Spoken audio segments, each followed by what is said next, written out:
குரு ஜோதிடம் சேனல் நேயர்களுக்கு உங்கள் ஜோதிடர் ஜேஎம்எஸ் சந்திரமௌலியின் அன்பான வணக்கங்கள், வாழ்த்துக்கள்.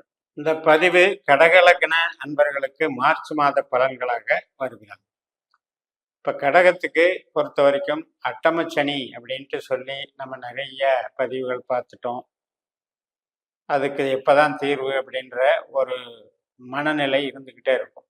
ஆனா எல்லா கடகலக்கணம் அப்படி அன்பர்களுக்கும் அந்த 8ல் இருக்கிற சனி அப்படின்றது எல்லாருக்குமே வீழ்ச்சியை கொடுத்துறாது. அவரவர்களுடைய ஜாதகப்படி சனி திசா புத்தி அந்தரங்கள் கெடுபலனை தரக்கூடிய சனி பகவானாக இருந்தால் மட்டும்தான் அந்த காலகட்டத்தில் லைட்டாக அந்த ஒரு 3-4 மாதத்துக்கு அந்த இம்பேக்ட் இருக்கும். ஒழிய 2.5 வருஷமும் நம்மளை போட்டு தாக்கிட்டே இருப்பாருன்னு நினைக்கிறதெல்லாம் தேவையே இல்லை. அடிப்படையில் பார்த்தீங்கன்னா கடகத்தை பொறுத்த வரைக்கும் பணவரவு, தொழில் பலம், உத்தியோகம் இதுக்கெல்லாம் அதிகாரி யாரு அப்படின்னு பார்த்தீங்கன்னா சுக்கிரன், சூரியன், கேது. அதில் கேதுவும் சுக்கிரனும் முக்கிய பங்கு வகிக்கிறார்கள். இப்போ நமக்கு கேது எங்கே இருக்காரு? 3ஆம் இடத்துல இருக்காரு. அது ஒரு நல்ல ஸ்தானம் தான், வெற்றி ஸ்தானம் மாதிரி. அதே மாதிரி சுக்கிரன் நல்ல நிலைமையில இருக்காரு. சுக்கிரனை பொறுத்த வரைக்கும் ஆடை ஆபரண சேர்க்கைகள், ஹைஃபையான வேலை வாய்ப்புகள், நல்ல வருமானம் உள்ள தொழில் முனைப்பாக செயல்படுறது, சொந்த தொழில் செய்கிறது, இது எல்லாத்துக்குமே உங்களுக்கு கொடுப்பினை இருக்கு. கடகலக்னத்துக்கு அப்பேற்பட்ட கொடுப்பினை இருக்கு.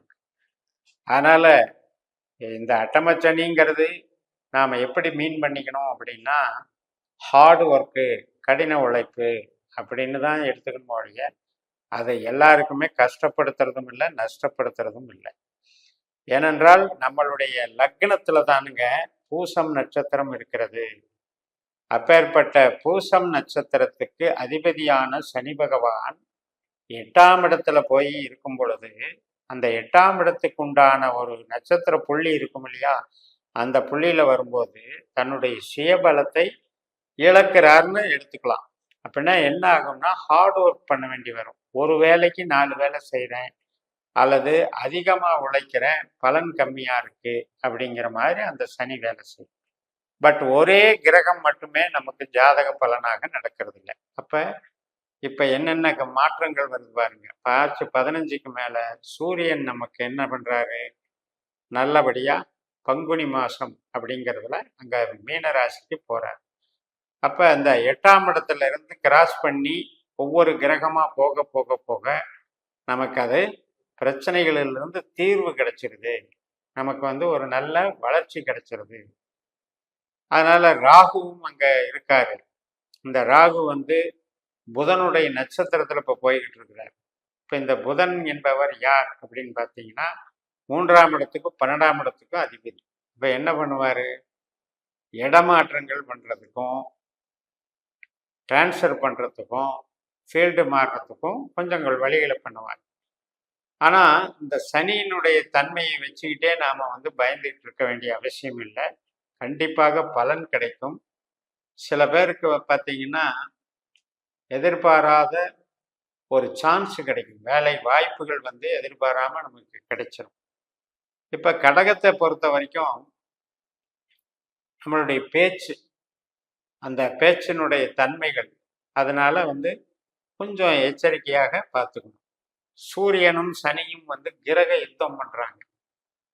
அப்போ இந்த கிரக யுத்தம் அப்படின்னு பார்க்கும்போது அட்டமாதிபதி அப்படிங்கிறதும் 8ஆம் இடம் அப்படின்னா என்னன்னா கஷ்ட நஷ்டத்தை கொடுக்குறவருன்னு அர்த்தம்.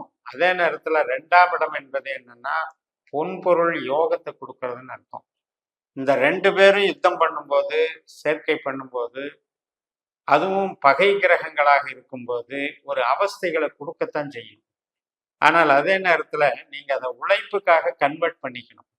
இப்போ பணம் போட்டு பணம் பண்ணுறது, ஒரு யூகத்தின் பேரில் வியாபாரம் பண்ணுறேன்னு சொல்லிட்டு இந்த வாரம் போட்டு அடுத்த வாரம் எடுக்கணும், அந்த மாதிரியான பிஸ்னஸுக்கெல்லாம் போகாமல் கூலி வாங்குற மாதிரியான தொழில். நான் இந்த விஷயத்தை பண்ணித்தர்றேன், அதுக்கு எனக்கு இவ்வளவு சார்ஜ் ஃபீஸு வாங்கிக்கிறேன் அப்படின்னு சொல்லி நீங்கள் திட்டமிட்டு ஒரு கான்ட்ராக்டாகவோ அல்லது ஒரு சார்ஜஸை ஃபிக்ஸ் பண்ணிட்டோ தொழில் செய்கிறவங்களுக்கு இந்த காலகட்டம் நன்றாகத்தான் இருக்கும். ஏன்னா தனஸ்தானத்துக்கு பார்வைகள் நன்றாக இருக்கு. இந்த 3 புதன் கிரகம் எல்லாமே பார்வைகள் 2ஆம் இடத்துக்கு பலமாக இருக்கு. அதனால நிச்சயமாக நன்மைகள் நடக்கும். பொருளாதார உழைப்பு உழைப்பின் மூலமாக பொருளாதார உயர்வு கிடைக்கும். அதை நீங்க பயன்படுத்திக்கலாம். கடகம்னாலே எப்பவுமே ஒரு சாஃப்ட் நேச்சர். அதே மாதிரி யாரு கூடயும் இணங்கி போகிறதுக்கு தயாராக இருப்போம். ஆனாலும் அதே நேரத்தில் அட்மினிஸ்ட்ரேஷன் பவர் இருக்கும். ஏன்னா நம்மளுடைய சிம்பலே என்ன அப்படின்னா நண்டு. அப்போ அந்த எந்த நேரத்தில் எப்படி பழகி எப்படி காரியங்களை சாமர்த்தியமாக சாதித்து கொள்வது என்கின்ற அந்த தந்திரம் இருக்கும். அட்மினிஸ்ட்ரேஷன் கெப்பாசிட்டி இருக்கும். அந்த வகையில் பார்க்கும் பொழுது இந்த கிரக நிலைகள் நமக்கு பணம் போட்டு பணம் பண்ணுறது, யோக வியாபாரம் பண்ணுறது, இது மாதிரி விஷயத்திற்கு போகாமல் இருக்கவங்களுக்கெல்லாம் நன்றாக இருக்கும். ஒரு பிரச்சனையும் வராது.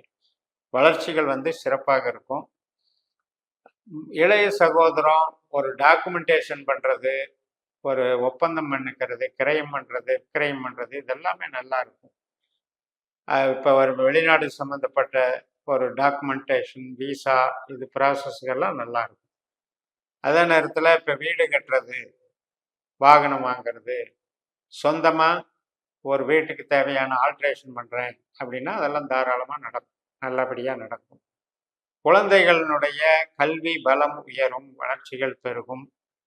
அதில் நல்ல அமைப்புகள் இருக்குது. வேலை வாய்ப்புகளில் பார்த்தீங்கன்னா ஒர்க்லோடு அதிகமாக இருக்கும்.